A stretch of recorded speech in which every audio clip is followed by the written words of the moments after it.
Welcome to Secrets of History, where the past unveils its darkest mysteries.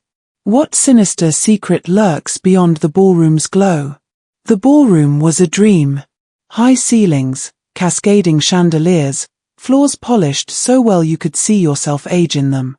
Everyone who mattered in town had stepped through those towering doors at least once, men in black waistcoats, women trailing velvet and perfume, all spinning to violins like time itself had stopped. But what most people didn't know, or refused to say out loud, was that something always felt off. The parties were dazzling, but they never went past midnight. The drinks flowed, but only in the main hall. And no matter how extravagant the occasion, no one ever wandered up the stairs to the third floor. Not twice, anyway. You see, the third floor wasn't locked. It wasn't guarded. It didn't need to be. Because there's a difference between being forbidden and being avoided. Guests who did make the climb, curious, usually a little drunk, maybe trying to sneak away from polite conversation, didn't return. Ever. Not to the ballroom. Not to their rooms. Not even to their cars. Their names were quietly removed from guest lists. Their belongings were packed up and shipped away. And the hosts? Well, they just smiled and poured another glass of champagne. The show went on. Locals still talk about it, when they think no one's listening.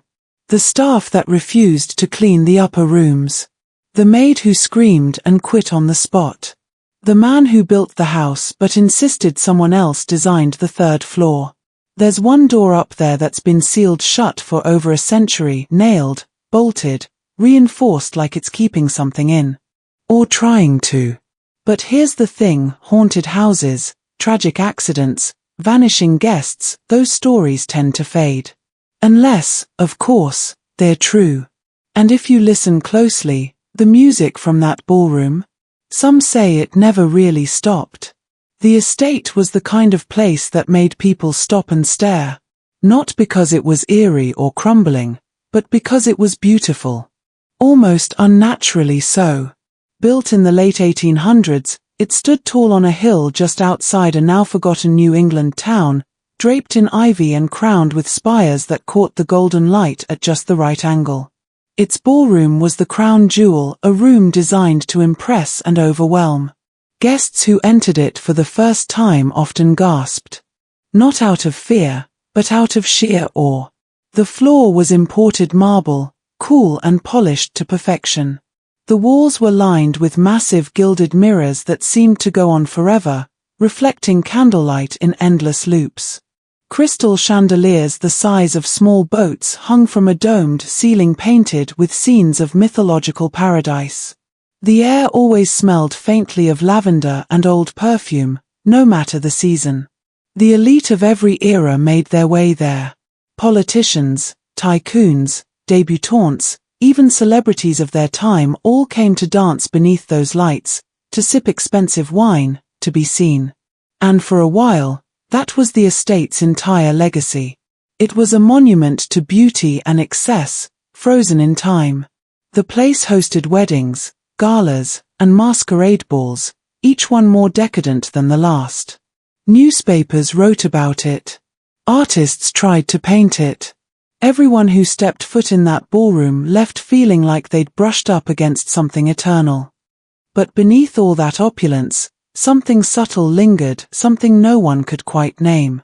Maybe it was the way the staff never seemed to smile with their eyes, or how the music always stopped a few beats too early. People ignored it. Because when something is wrapped in gold and velvet, it's easy to miss the cracks beneath. They said the house was alive with joy, that it breathed celebration. But that wasn't true. It was the kind of place that held its breath. That waited. What hides in the cracks of this perfect facade? And then there was the staircase. A grand, sweeping curve that led up from the ballroom to the second floor, and just beyond that, a narrower, less ornate flight that disappeared into the shadows of the third. Guests were welcome to explore most of the estate, tour the gardens, admire the bedrooms, sip brandy in the library, but no one ever talked about going past the second floor. Not because they were told not to. They just didn't. The third floor wasn't forbidden. It was simply avoided. Like everyone instinctively knew something was off, even if they couldn't explain it. The estate was the kind of place that made people stop and stare. Not because it was eerie or crumbling, but because it was beautiful. Almost unnaturally so. Built in the late 1800s, it stood tall on a hill just outside a now-forgotten New England town, draped in ivy and crowned with spires that caught the golden light at just the right angle. Its ballroom was the crown jewel, a room designed to impress and overwhelm. Guests who entered it for the first time often gasped. Not out of fear, but out of sheer awe. The floor was imported marble, cool and polished to perfection. The walls were lined with massive gilded mirrors that seemed to go on forever, reflecting candlelight in endless loops. Crystal chandeliers the size of small boats hung from a domed ceiling painted with scenes of mythological paradise. The air always smelled faintly of lavender and old perfume, no matter the season. The elite of every era made their way there. Politicians, tycoons, debutantes, even celebrities of their time all came to dance beneath those lights, to sip expensive wine, to be seen. And for a while, that was the estate's entire legacy. It was a monument to beauty and excess, frozen in time. The place hosted weddings, galas, and masquerade balls, each one more decadent than the last. Newspapers wrote about it. Artists tried to paint it. Everyone who stepped foot in that ballroom left feeling like they'd brushed up against something eternal. But beneath all that opulence, something subtle lingered, something no one could quite name. Maybe it was the way the staff never seemed to smile with their eyes, or how the music always stopped a few beats too early. People ignored it. Because when something is wrapped in gold and velvet, it's easy to miss the cracks beneath. They said the house was alive with joy, that it breathed celebration. But that wasn't true. It was the kind of place that held its breath. That waited. And then there was the staircase. A grand, sweeping curve that led up from the ballroom to the second floor, and just beyond that, a narrower, less ornate flight that disappeared into the shadows of the third. Guests were welcome to explore most of the estate, tour the gardens, admire the bedrooms, sip brandy in the library, but no one ever talked about going past the second floor. Not because they were told not to. They just didn't. The third floor wasn't forbidden. It was simply avoided. Like everyone instinctively knew something was off, even if they couldn't explain it. In most grand estates of the 19th century, the division of space was intentional. Public areas were built to dazzle, while private quarters remained tucked away, quietly functional. But the Miro estate took that concept to another level. The contrast between the opulence of the ballroom and the silent, looming presence of the third floor was impossible to ignore once you noticed it. The ballroom was open, celebrated, constantly in use. Tour guides recited anecdotes about the custom chandeliers, how each piece of glass was hand-cut in Paris, and how the mirrors had been brought over on a private ship to avoid war-era tariffs. Meanwhile, the third floor didn't even get a mention. The stairs leading to it weren't roped off or hidden. They were there in plain sight, at the far end of the main hall, yet guests passed them without pause. It wasn't as though people were told not to go up there. It was stranger than that. They just didn't. It wasn't a matter of curiosity unfulfilled, either. Over the decades, there were a few who broke that unspoken rule, guests who wandered, drinks in hand, amused at their own boldness. But they didn't come back down. Not to the ballroom. Not to dinner. Not even to their rooms to collect their things. At first, the disappearances were quietly brushed aside. Maybe they left early. Maybe they had a family emergency. The hosts always had a calm, reasonable explanation, delivered with polite smiles and no sign of concern. But those who worked at the estate, housekeepers, butlers, groundskeepers, knew better. They never went near the third floor unless absolutely necessary. Even then, they went in pairs, quickly, and always came back down looking pale. There were rumors, of course. A few guests began asking questions. One claimed to have seen a figure standing in the third-floor window during a midday tour, tall, unmoving, just watching. Another swore they heard footsteps above their room at night, though the third floor had supposedly been unoccupied for decades. But any time the topic came up, the conversation shifted. As if the house itself didn't want the questions asked. Eventually, even the most curious guests learned to leave that part of the estate alone. What shadows lurk in the third floor's silence? The unsettling part wasn't that the third floor was closed off. It wasn't. It was accessible, untouched, and seemingly safe. That was the problem. It was available, but unwelcome. Like a mouth that never opened, but still whispered. And while no one was ever explicitly told not to go up there, everyone who stayed long enough understood the same thing: some doors don't need to be locked to be dangerous. There's something to be said about the way staff behave in places like this, the quiet language of those who work behind the curtain. They notice things long before anyone else does. They hear what guests dismiss, they see what homeowners overlook, and in estates with histories as long as the Miro property, the silence of the staff often speaks louder than any ghost story. Over time, patterns emerge, and one of the most unsettling ones tied to this estate was the way the workers treated the third floor. It wasn't just a matter of avoiding it.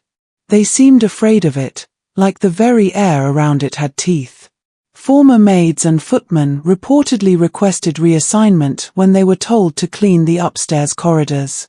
Some left entirely, taking jobs in nearby towns and refusing to speak about why they left. There are fragments of journal entries from a young housemaid in the 1920s who wrote about the room at the end of the third hall, and how after stepping inside just once, she begged never to return. She mentioned cold spots, and a low humming that made her ears ring for hours. One night, she heard someone walking above her room, heavy steps, slow and steady, despite the fact that no one was registered on that floor at the time. Her writing ends abruptly 2 days later. According to payroll records, she left without collecting her final wages. The butler at the time, an older man named Harris, had worked at the estate for over 30 years. Town law says he warned newcomers not to accept duties that involved the third floor. He was overheard saying that some rooms never stayed quiet, and that certain places in this house remember what was done to them. That kind of language wasn't metaphor. It was caution. When he died, the story goes, his keyring had one missing key, the one that supposedly opened a small, iron door near the attic stairwell. No one ever found it. Even more disturbing were the renovation attempts. Contractors hired in the 1970s to modernize the upper levels of the estate refused to complete their work. One team reported electrical issues that couldn't be traced. Lights would blow out moments after being installed. Tools went missing. Paint wouldn't stick to certain walls. Workers started having nightmares about being trapped behind locked doors. Eventually, the project was abandoned. The floor was left as it had been for decades, untouched, unchanged, and watched from a distance. And yet, the house never seemed to decay. The third floor didn't rot or mold. It just waited. Why does the third floor resist change? Curiosity has always been the downfall of the privileged, especially in a house like this, one designed to dazzle, distract, and, perhaps most chillingly, conceal. Among the swirling gowns and clinking glasses of the ballroom, there were always a few guests who couldn't help but notice the stairs that led beyond the revelry. Not the grand staircase that swept up to the guest suites, no. The one in the far corner, thin, shadowed, partially hidden behind a decorative partition. It wasn't a secret, but it wasn't advertised either. And every so often, someone would get bold. Maybe they were drunk. Maybe they thought the rules didn't apply to them. Maybe they just didn't believe the quiet warnings that lived in the corners of hushed conversation. Whatever their reason, they'd break from the crowd, slip away from the music, and start climbing. Those were the names you didn't hear again. No announcements were made. No panic ever broke the rhythm of the evening. If a guest disappeared after visiting the third floor, the staff moved quickly and quietly, like it had happened before, and it had. Coats were retrieved, carriages were summoned, and vague excuses were offered to their companions. He wasn't feeling well. She received an urgent telegram. They had to leave early. These explanations were always delivered with a pleasant smile and a calm tone. And most people accepted them because that's what politeness demanded. No one wanted to believe something darker was happening just above their heads. But those who looked closer found cracks in the story. Valets remembered cars left overnight, untouched. Servants found untouched luggage in locked rooms. One couple insisted they'd seen their friend walking toward the third floor and then never again. No one believed them. Or if they did, they pretended not to. Because acknowledging the truth would mean facing the possibility that something inside that house was choosing people. Taking them. And for the rest of the guests, those still holding their champagne and smiling for portraits, it was easier to pretend they hadn't noticed anything at all. Over the decades, the pattern remained. A name missing from the guest book. A face absent from breakfast. No public investigation. No family outcry. The Miro family had a way of making things disappear neatly: bodies, questions, entire lives. Those who went up never came down. And the ballroom, bathed in golden light and haunted laughter, carried on as if nothing had happened. As if it didn't remember every single one of them. But the walls did. And so did the third floor. What force claims those who climb the stairs? The beauty of a lie lies in how elegantly it's told, and when it came to the disappearances tied to the Miro estate, the official explanations were delivered with absolute grace. Every vanishing guest was explained away with the same sort of calm, curated detachment you might expect from a press secretary or a seasoned stage performer. There was no panic. No visible cracks. It was always an illness, a sudden trip, a misunderstanding, a family emergency that required immediate departure. No one raised their voice. No one asked to see a body. And, most disturbingly, no one ever filed a report. In fact, the more disappearances occurred, the more polished the responses became, like someone had rehearsed this before the questions were even asked. Local authorities never investigated. Either they didn't care, or they had been quietly persuaded not to dig too deep. Some believe the estate had connections, the kind that went beyond wealth and into old money influence: judges, politicians, even a few people with law enforcement ties. The Miro family knew how to make things quiet. They knew how to edit reality. Some records show a series of anonymous donations to town institutions, schools, hospitals, civic centers, usually after a high-profile event at the estate. And while no one ever connected the dots on paper, the timing was suspicious. Every generous check arrived after someone vanished. Newspapers at the time were no better. A few columns here and there mentioned a missing socialite or a postponed honeymoon, but nothing ever pointed fingers. Headlines read like filler pieces: young heiress leaves gala early, or unexpected illness interrupts weekend soiree. There were no follow-ups. No concerned families making public pleas. Even in the modern age, when people began revisiting these stories online, it was hard to find anything concrete. Names led nowhere. Public records were mysteriously incomplete. It was like someone had gone through every archive and gently erased just enough to prevent a full picture from forming. Some have suggested that these explanations were created not just to protect the estate's reputation, but to protect the world outside from what was really happening inside. That the silence wasn't just a lie, it was a defense mechanism. An inherited ritual. One that began with that sealed court order in 1891 and echoed through the decades that followed.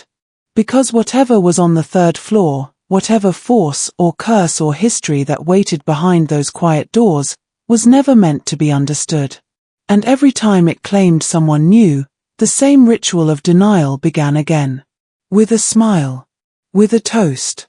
With a perfectly worded excuse that made everyone feel just comfortable enough to stay one more night. Who controls this web of lies? The farther you trace the story back, the harder it becomes to find anything that sticks. That's not because records weren't kept, it's because they were deliberately altered, edited, or erased altogether. The Miro estate, for all its grandeur, exists in a strange kind of historical fog. On the surface, it has all the documentation you'd expect: land deeds, birth and death certificates, even newspaper clippings of parties and weddings. But when you start following those threads deeper, connecting names, checking dates, comparing local registries, you start noticing holes. Whole years missing from family records. Children born with no listed parent. Deaths without obituaries. In some cases, people who were seen at multiple events simply vanish from all official documentation, like they'd been plucked clean out of time. The deeper the gaps went, the more you realized this wasn't just oversight, it was intervention. Someone, or maybe several people across generations, had taken the time to meticulously rewrite the Miro family's history. Entire census records were tampered with. One document would list a certain family member as living in the home during a specific year, only for a later registry to claim they never existed. And this wasn't just a case of dusty archives and old ink. Investigators in the mid-20th century, including two separate paranormal researchers, noted that library files were inexplicably misfiled or missing when it came to the Miros. One even alleged that the archivist himself told them, off the record, that someone comes in every decade or so and asks for the same files to be removed. It wasn't just the public records. Private letters, journals, and heirlooms were curiously absent from the estate itself. Most old families display their legacy proudly: photos, ledgers, love letters, war medals. But the Miros kept very little of themselves on the walls or in drawers. What did remain was often cryptic or damaged. Pages torn from books. Letters where every name had been blacked out. A family Bible with the birth and death sections scraped clean.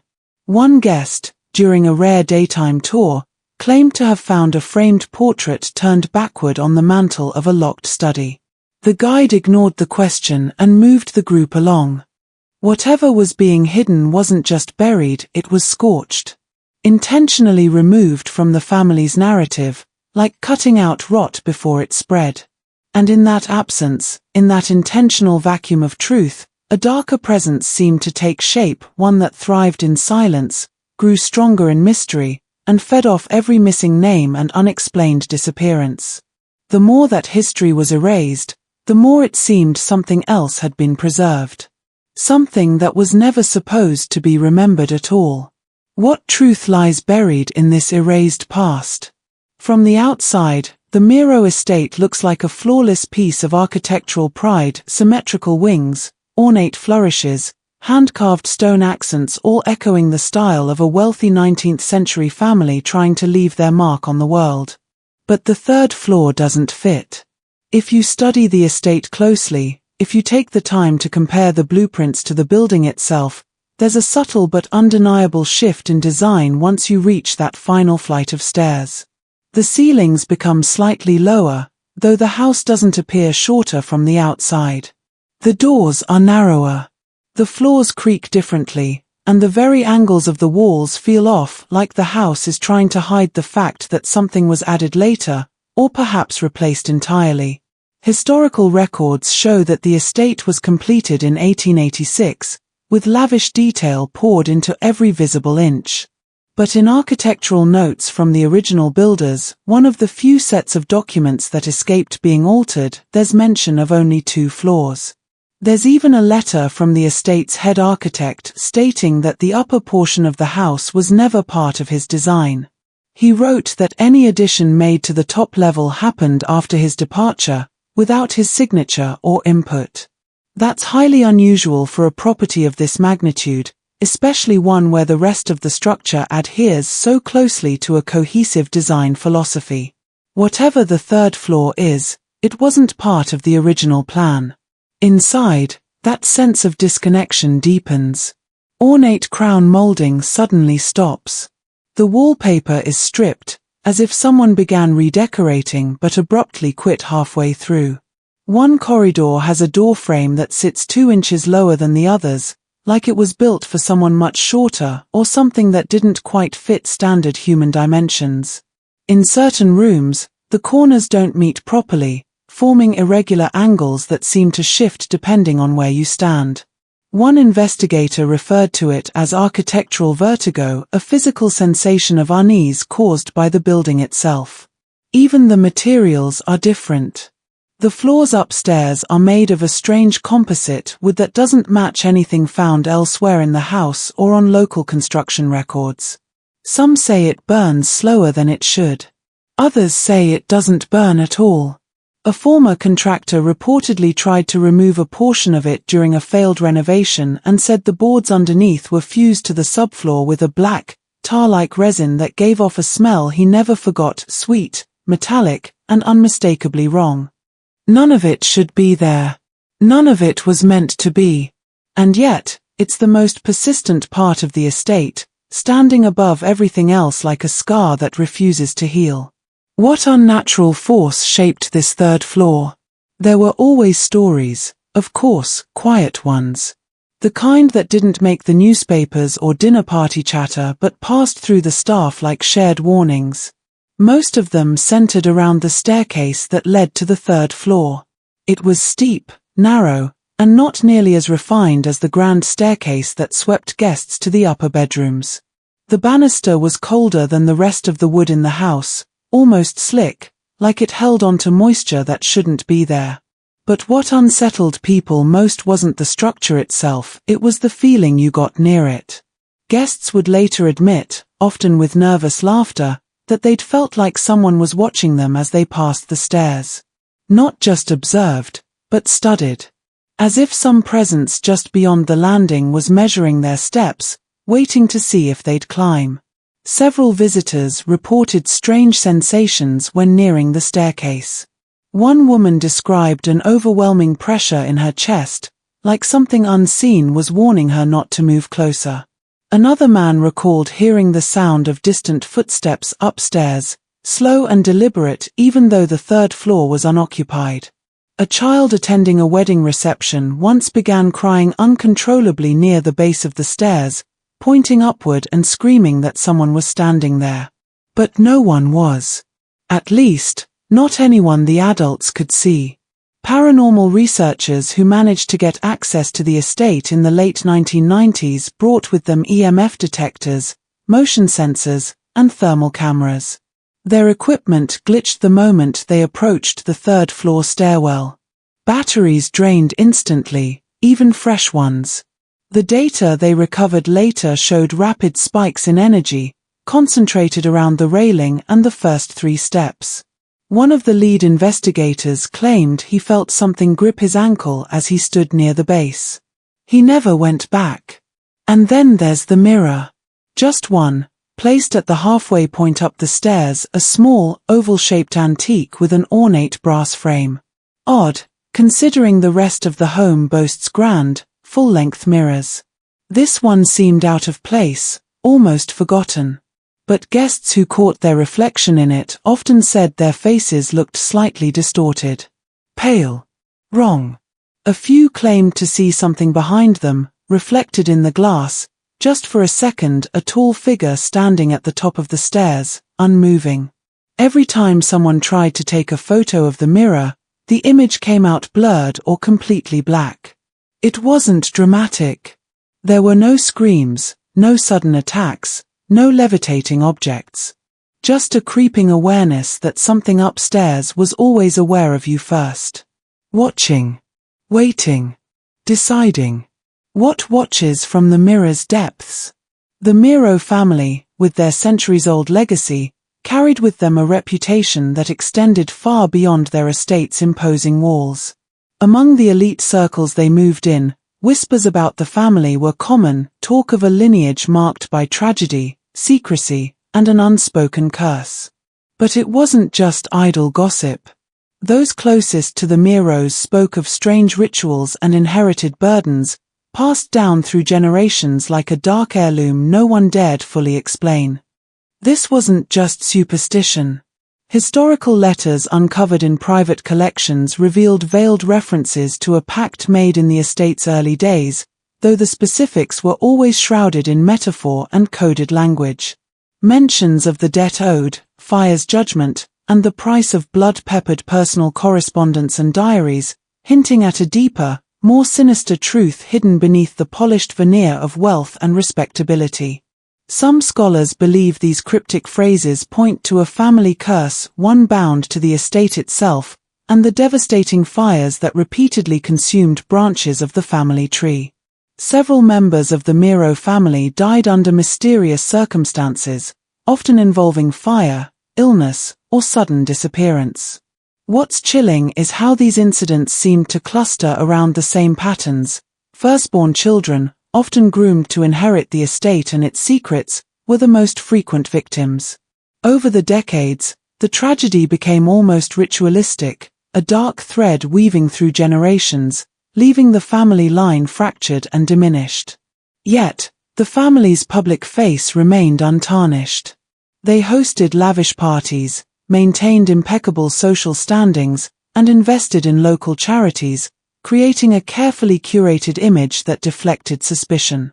Outsiders saw only the grandeur, not the rot beneath. Even historians who tried to piece together the truth encountered walls of silence or were politely dismissed. Researchers who pursued the story too aggressively found themselves subtly warned off, sometimes by family lawyers or loyal staff, other times by unexplained setbacks, lost files, cancelled appointments, or vanished documents. Despite this, fragments of folklore persisted among local communities. Old-timers spoke of fires that broke out in the dead of night, consuming entire wings of the estate or neighboring properties linked to the Miros. Witnesses claimed the flames seemed unnatural, starting without source, burning fiercely yet leaving the stone foundation untouched. After each fire, the family would rebuild, but never quite the same. Memories of those lost seemed to fade quickly, replaced by fresh rumors and new faces. In the end, the curse wasn't just about destruction by fire, it was about erasure, about a family trying desperately to outrun the shadows that haunted their lineage, even as those shadows crept closer with every passing year. What shadows haunt the Miro curse? The fires that ravaged the Miro estate were not ordinary blazes. They were episodes of destruction steeped in mystery and dark symbolism, each one seeming to serve as both punishment and cleansing. Unlike typical house fires that left scattered ashes and ruined ruins, these infernos displayed an unsettling pattern, flames that roared with unnatural intensity, swallowing entire wings of the estate in moments, yet sparing certain sections entirely. Witnesses described how the fires seemed to move with purpose, as if guided by an unseen force, racing through hallways and rooms that held secrets too dangerous to survive. Smoke twisted in unnatural shapes, and embers glowed with an eerie, almost spectral light, casting shadows that flickered like silent watchers in the night. The timing of these fires was equally haunting. They often broke out shortly after important family events, weddings, births, or anniversaries, times when the estate should have been filled with celebration and hope. Instead, these moments became turning points, marking the end of certain family lines and the erasure of memories. Investigators who examined the aftermath found little evidence of accidental causes, no faulty wiring, no careless candles. Instead, the fires appeared deliberately set, but without any human hand to claim responsibility. In one case, a fire began simultaneously in 3 separate parts of the house, impossible to explain by any natural means. The locals, who lived in the estate's shadow for generations, came to see the fires as the estate's own judgment day, an angry, cyclical punishment for sins long buried. They spoke in hushed tones of a curse that demanded blood and flame, a force that would consume the Miros unless they could find a way to break free. Yet each time the ashes cooled, the family rebuilt, stubborn and proud, refusing to let the estate fall completely.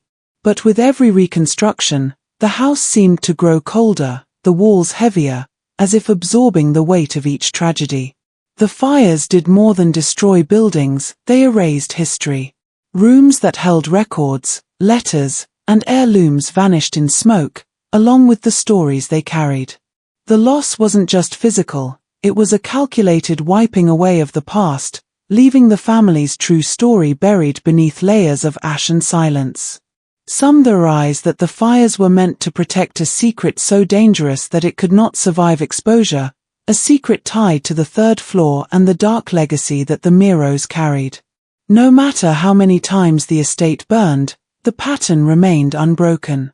The flames returned like clockwork, a terrifying reminder that some histories refuse to be forgotten, even if they're forced into the shadows. What secret fuels these relentless flames?